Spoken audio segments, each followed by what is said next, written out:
Hello, welcome to how to sharpen a photo in a non-destructive way in Photoshop. Today I'm going to be showing you not only how the sharpening tool works in the filters category, but also how to protect your image as you do so. So first thing first, I'm going to start off with this photo of my cousin that I took last semester. And I would like you to notice that my cousin, the subject, is not blurry. The background is a bit blurry, and that's okay, but the subject itself isn't, because the sharpening tool is not going to unblur your photo. So whenever you have your photo ready, I like to do this either way, but it is set as the background, and so I'm going to go ahead and just duplicate it real quick. This isn't really necessary because we are going to be protecting our photo itself, but it's just another precaution I like to have. So now that I have duplicated my background, I'm going to come up to the left top side of your Photoshop page and I'm going to select Filter, and I'm going to Convert for Smart Filters. This basically just creates another layer on top of your photo that I've previously mentioned will protect it. And it also, whenever we have added the sharpness effect to it, we will be able to come back over into our layers area and readjust any sharpening edits that we have made, which is a very nice feature. So now we are going to go ahead and sharpen, and once again come up to the filter button on the top left of your screen and come all the way down to sharpen, go over and click unsharpened mask. So then it is going to bring up this handy dandy little pop-up over here. For me it is on the right side, and it's going to have a very zoomed in preview of the photo I have, and if you notice it already picks out some presets of what Photoshop thinks that is going to look good on your photo. But let's talk about what these sliders are before we start messing with them in their entirety. So this amount is going to change how light and dark the edges of your photo is going to be. So a really good place to see this contrast will be about here. So we have like some darks here, and then we have a very sharp contrast of where the light is hitting my cousin's head. And then right below that we have our radius, which is going to control the width of the sharpening effect on the edges.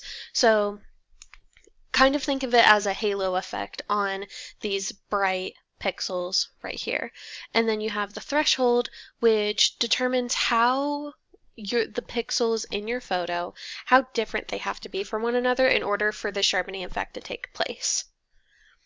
So now a lot of what we can do is we can just mess with the filter, find whatever you think looks good.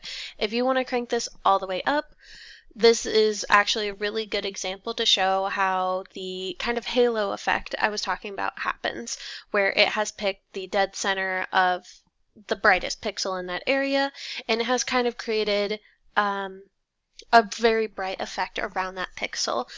So if I decrease the radius, that halo effect is going to go down, seen over here and seen on the edges of my cousin's head and over here.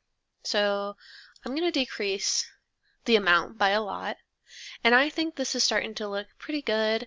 Maybe we bring up the threshold a little bit, which is very, very potent to see, or not potent, but it is easy to see this threshold in the photo that I'm using, because if I have the threshold all the way down, all these pixels are going to be slightly different from each other because there is the sunset background, and it kind of looks grainy in my opinion. So I'm going to crank the threshold up just a little bit, and now my background is a little bit smoother and I'm still getting that good contrast between my cousin and these freckles and the background, which you can still kind of see whenever you click on this image on the inside, which is, I have forgotten to mention, but you can kind of move around your image in this little preview, or I have clicked on this a couple of times, but there will be this, your cursor will turn into a box, and wherever you click, that is what will change into your preview, as I did before but not properly explained.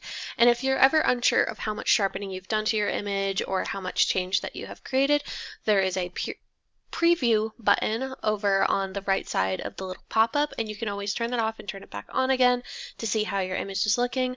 I kind of want a little bit more contrast, and So I'm gonna crank the amount up just a little bit more. Same thing with the radius.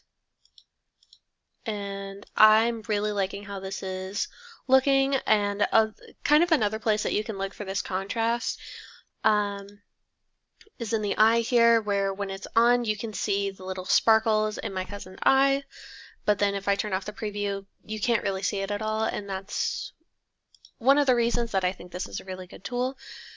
And then whenever you have made the adjustments that you think look good, maybe tone this down just a little bit, then I'm going to go ahead and hit OK, and it's going to save.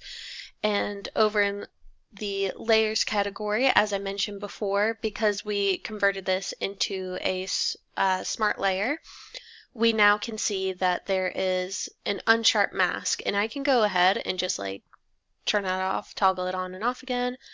I can click it or double click it, and it will reopen this panel over here, so it will save exactly where I left off. And then if I decide that I want the threshold a little bit lower, I can do that if I'd like.